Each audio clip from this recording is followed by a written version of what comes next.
Hello, this is Demon0981 again, and bringing you my newest list. Now, I've done villain lists, and I've done monster lists. I don't want anyone to think, oh, he's all into evil, and all of that. Not really. Hey, although I do prefer evil beings over good, seeing as, well, to me they're most interesting. And there is one thing I do tend to like more. Now, like I said before, I've been communicating with my brother Isaiah, his Zorro 91 or 96, I forget which one it was. And he actually has given me a very good suggestion, namely being in a video about heroes and sidekicks, and which ones I think are the best. Now, keep in mind, I don't really watch a lot of superhero movies, especially remakes. But I do have a general knowledge of certain heroes. And before I do the list, I have a couple of rules. Rule 1. This is going to pertain into not just superheroes. This will also go with animated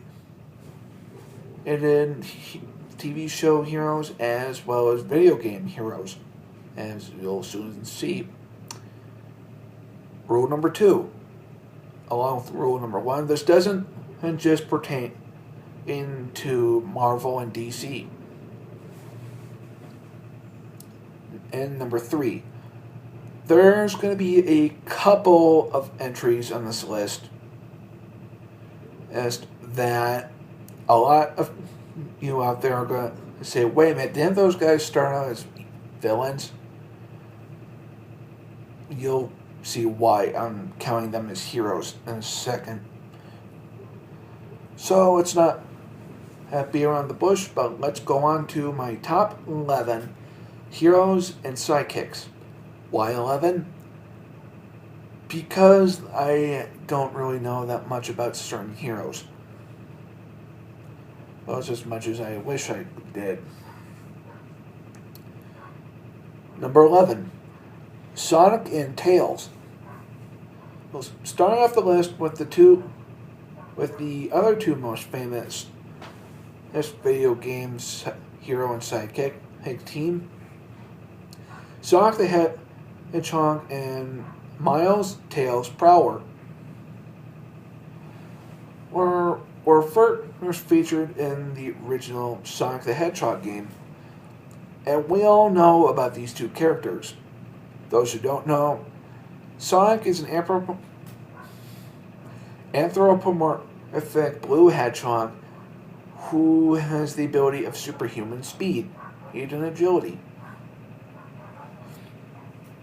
While Tails, although he's only a preteen, and has an IQ of, over 90.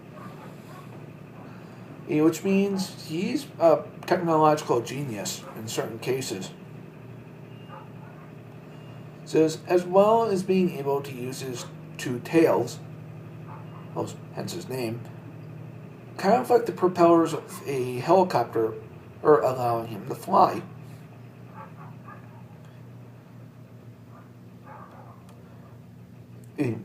Now on to number 10, which are Mario and Luigi, the Super Mario Brothers.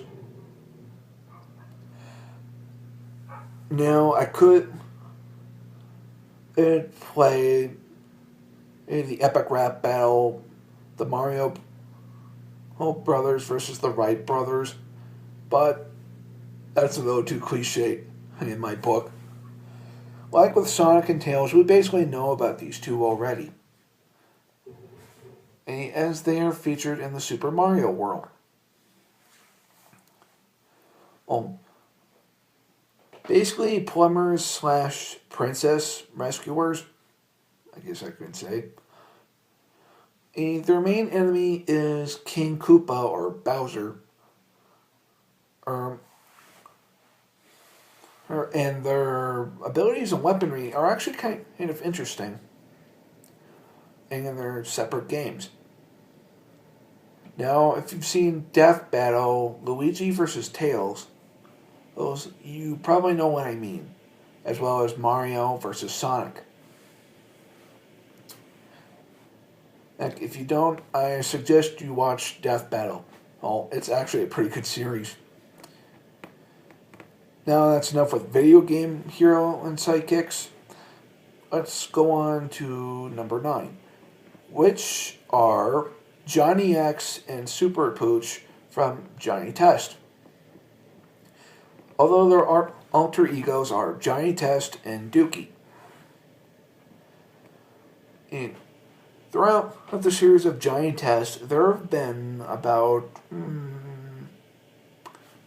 5 episodes pertaining to Johnny X, who's a mutant superhero who has the following powers: hurricane hands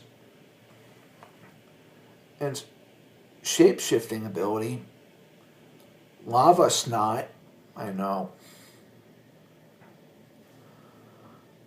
and super farts. Yeah, only a boy can have these kind of powers. Dookie, on the other hand, has the ability to fly, as well as using those powers as well. And they've gone up against some pretty interesting villains, such as Bling Bling Boy, a talking evil cat. Yeah, I know it's kind of weird. Or a parody of Darth Vader, who's a vegan and ruler.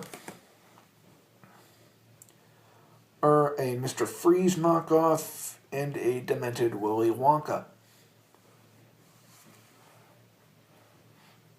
impersonator.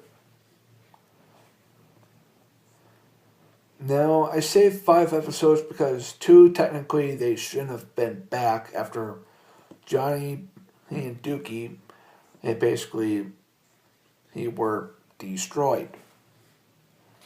And as part of a ploy, in order to get at the citizens of Pork Belly to fend for themselves.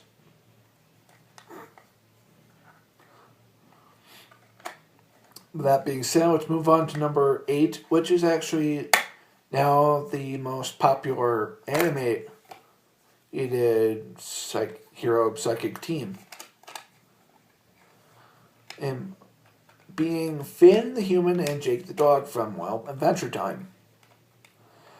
Now, I will be doing an Adventure Time review in the near future, just not now because I'm still trying to get used to what's going on. But let me start by saying this. As I like the show for what it's worth, as well as the characters, and the story line I can actually get behind. Although at some points after Finn meets his dad, it kind of lost me after a while, and I had to rewatch it. But basically, here's how it is. Finn is a normal human and born in the land or world of Ooo, which is basically a post-apocalyptic world, populated by strange beings, monsters, and candy people. Along with his sidekick, I almost said psychic for a moment, sidekick slash friend slash adoptive brother, Hank the dog. who has the ability to shapeshift and stretch. Actually, I say a shapeshift because while he can stretch, that's his body to nearly ridiculous as shapes and proportions, he can also morph parts of his body into whatever he wants. Such as in the episode Everything's Jake, where he basically he is within his own body. He communicating with other magic dogs like him, which are just made from his own body. I don't know.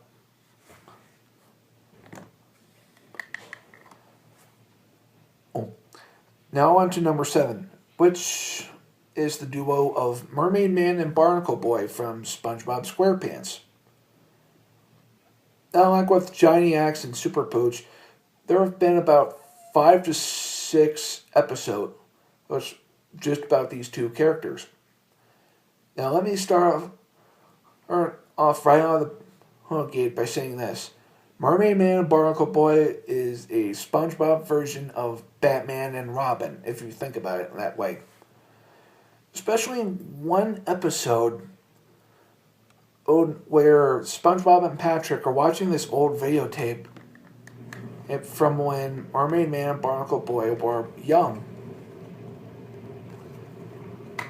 And, well, powerful. Listen very closely to how Mermaid Man sounds. It's Adam West. In other words, the original Batman. And that's kind of why I find these two to be like Batman and Robin. Actually, I take that back. Like, Mermaid Man and Barnacle Boy are a parody crossover between Batman and Robin and Aquaman, seeing as it's set in SpongeBob's universe. Their powers are a little bit like Aquaman. They can summon creatures of the deep. They throw water balls, create whirlpools, that kind of stuff. And they have their own enemies, which are also kind of parodies. These of Batman, and then Aquaman villains like Man Ray, which is Black Manta, the Dirty Bubble, which I have no idea.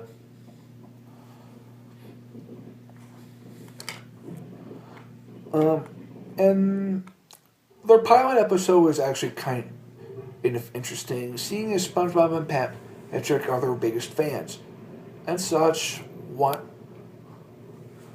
to see them in action again. However, since they're old and retired, and throughout the episode, SpongeBob and Patrick basically try and get them to come out of retirement. That is until SpongeBob kind of upsets them by making their invisible boatmobile. Oh yeah, I almost forgot this also parodies Wonder Woman in a way. By painting their invisible boatmobile, which of course is supposed to be invisible, which is the point of the gag. Now, before I move on to number 6, this was the condition of number 3 of my third rule, being there will be a couple of entries on this list that a lot of people are going to wonder why I put these 2 or these 4 are on the list. It's because of what they used to be in the beginning. And I'll explain in this as I go along. And number 6, it's the duo of Megamind and Minion from, well, Megamind. And this is DreamWorks' attempt to do a superhero home movie. And I liked it in a way.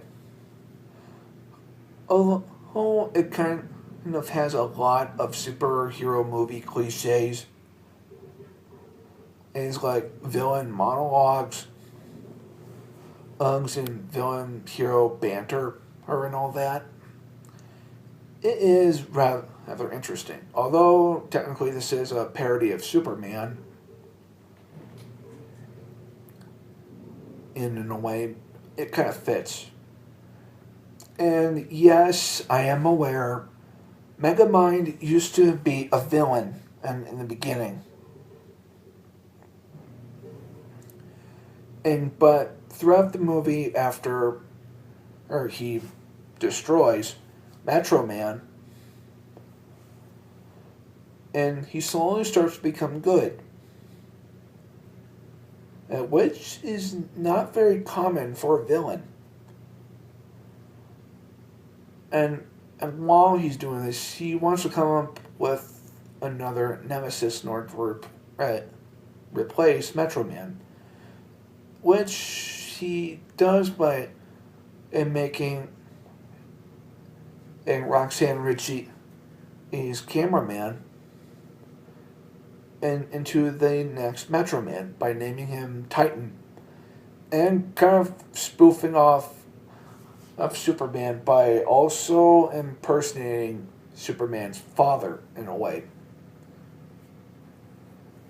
And I will give Will Ferrell some credit for trying to impersonate Marlon Brando. His portrayal of the character. It's definitely pretty funny. Now on to number 5, which is Gru and his minion army from Despicable Me and Despicable Me 2. And in the summer blockbuster Minions. Like Megamind, and Gru used to be a villain. And after he adopted the 3 little girls in order to get them to aid him with this scheme to basically steal the shrink ray from Vector, he later becomes pretty much a good guy in the end. And it's not until Despicable Me 2 where he actually really becomes the hero. As he is entitled...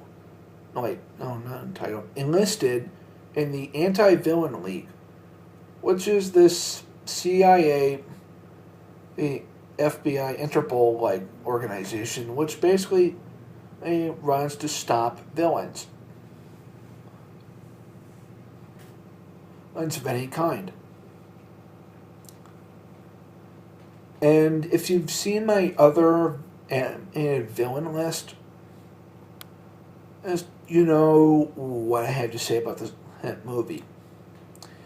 And as for the minions themselves,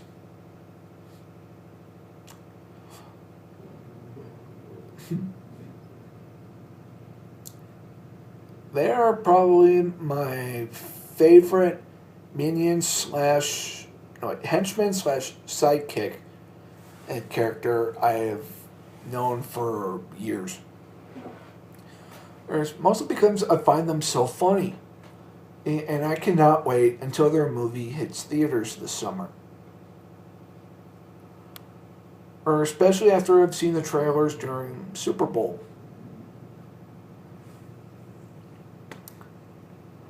Now, on to the next 4. Number 4 is Flash and Kid Flash. As we all know about these 2 characters, their superpower is being able to run at superhuman speeds. It's making them almost invisible. Again, I don't know much about the Flash or his sidekick, or sidekicks for that matter. All I know is that this superhero has super speed, of course. Number 3, Aquaman and Aqualad. Aqualad, I do not know that much about. I'm sorry about this, but it's been a while since I've seen Teen Titans. The good one, not the remake. But as for Aquaman, I can definitely describe him very well. He's supposed to be the ruler of Atlantis, and has the following capabilities. He can communicate with any marine creature, or telepathically.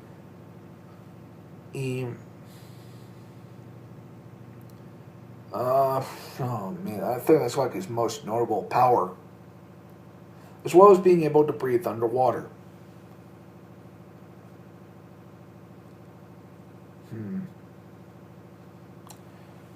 Oh well, in the Batman Beware of the Bold, no wait, the Brave and the Bold, Aquaman has been featured numerous times, and his voice. And I forgot to mention this one, and in my voice actor or video playlist, but he's voiced by John DiMaggio, John DiMaggio, who's also voiced Jake from Adventure Time.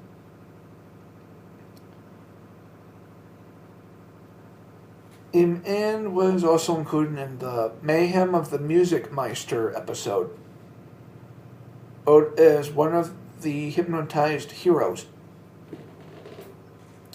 Now on to number 2, which is basically Superman and Crypto the Superdog. Yeah, you're probably wondering why I put Crypto along with Superman and not other beings like Supergirl or Power Girl. And here's the reason. When I looked for a sidekick that Superman has, I couldn't really find one. And Yahoo Answers even said Superman doesn't really have any sidekicks. And why should he? Since his debut, his power has become almost godlike. Like in a way. Again, and I recommend watching Death Battle, especially the episode Superman versus Goku. And again, watch the epic rap battle of history version of the Death Battle. Oh, it is pretty entertaining in a way. Now, let's talk about the hero himself. The Man of Steel has, well, of course, superhuman strength, speed, agility, endurance, and heat vision, ice breath, X-ray vision, and he can actually turn back time by flying extremely fast in the opposite direction of the Earth's orbit. And as well as taking on many villains, including his arch nemesis, Lex Luthor. And at one point, even facing off against Batman. And losing. Now, before we go on to number 1, I have a couple of honorable mentions. And starting with Blue Falcon and Dynamite. First introduced in an episode of Dexter's Laboratory, in which Dynamite got basically broken during a battle against a villain, and then Dexter is assigned to repair him, and while Blue Falcon waits. Unfortunately, Dexter kind of makes an upgraded version of Dynamite, which proves to be more dangerous.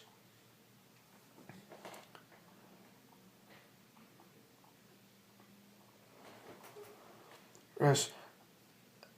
Blue Falcon, actually, as far as I know, probably has had his own show, but it's not on anymore. Not even on Boomerang.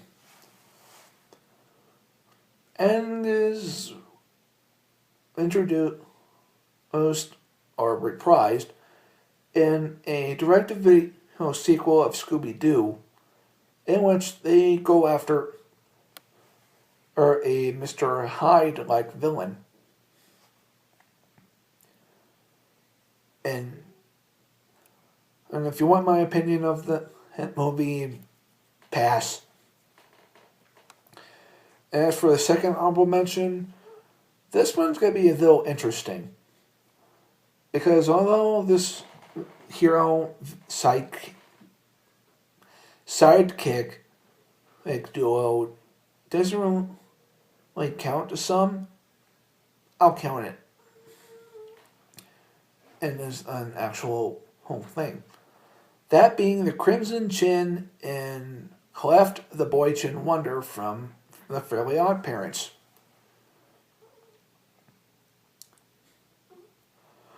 Now, for those of us who have not seen the Fairly Odd Parents or choose not to, there are certain episodes in which Timmy Turner reads his favorite comic book about his universe's most famous superhero, which is the Crimson Chin, and who, surprisingly enough, is voiced by a late-night talk show host, Jay Leno. Interesting. I thought you would have the Jay Leno voice. It's that Frank Caliendo usually impersonated. And in this pilot episode, after being told that he's not exactly a real person, but a fictional character, kind of goes into a mental breakdown, we actually get to see how he originated. And basically this would happen if Jay Leno was a real superhero. No, wait, this would be Jay Leno's superhero movie. Because before the Chin actually became the Crimson Chin, and he used to be a talk show host until his chin was bitten by a radioactive movie star.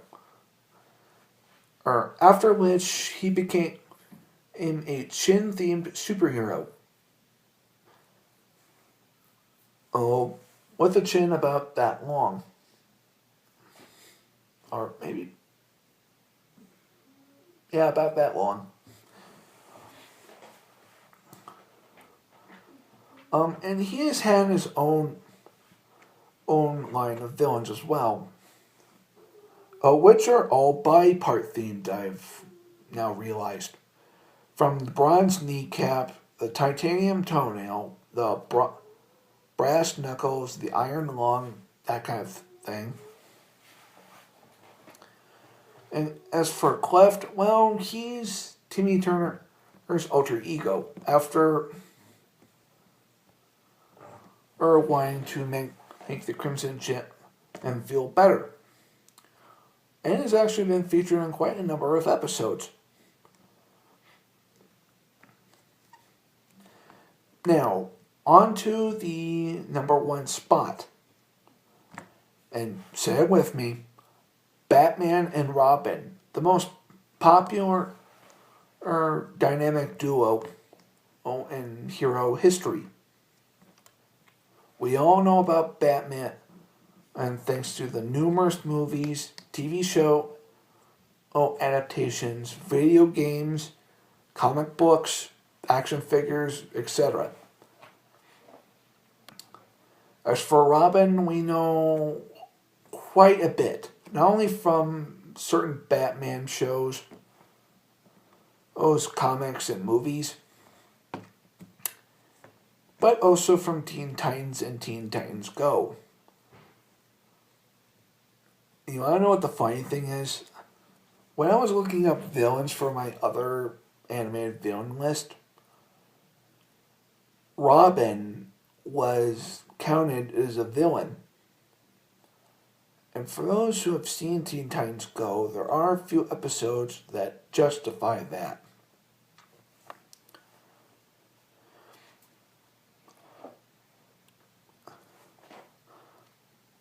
Once again, I'd like to thank my brother for requesting this. Although it's been a long time since he and I have spoken. And I hope we get to talk more in the future.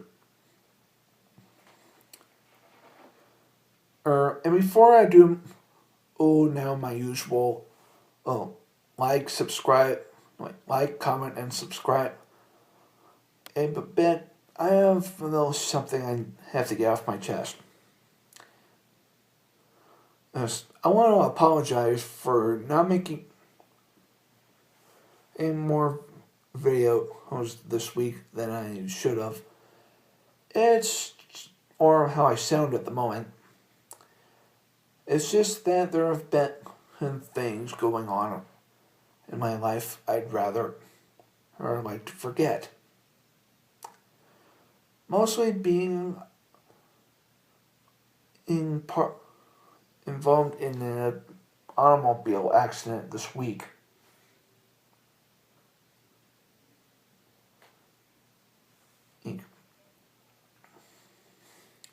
Which means I am technically stuck at my house. Almost for a while until I get a new car.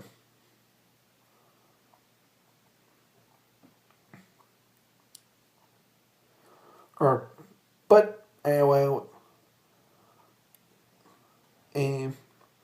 comment, and subscribe to my channel. Thumbs up my videos. And be sure to leave a suggestion for what topics you want me to cover for my future videos.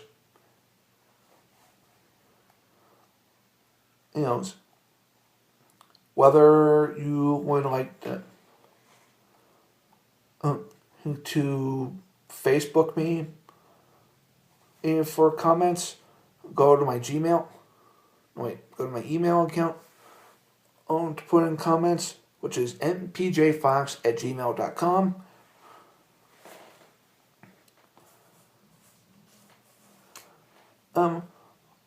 Or just leave a comment and on my channel page. And I will see you. And I will see you in the next video. Until then, this is Demon Night 1 saying, and I will see you later.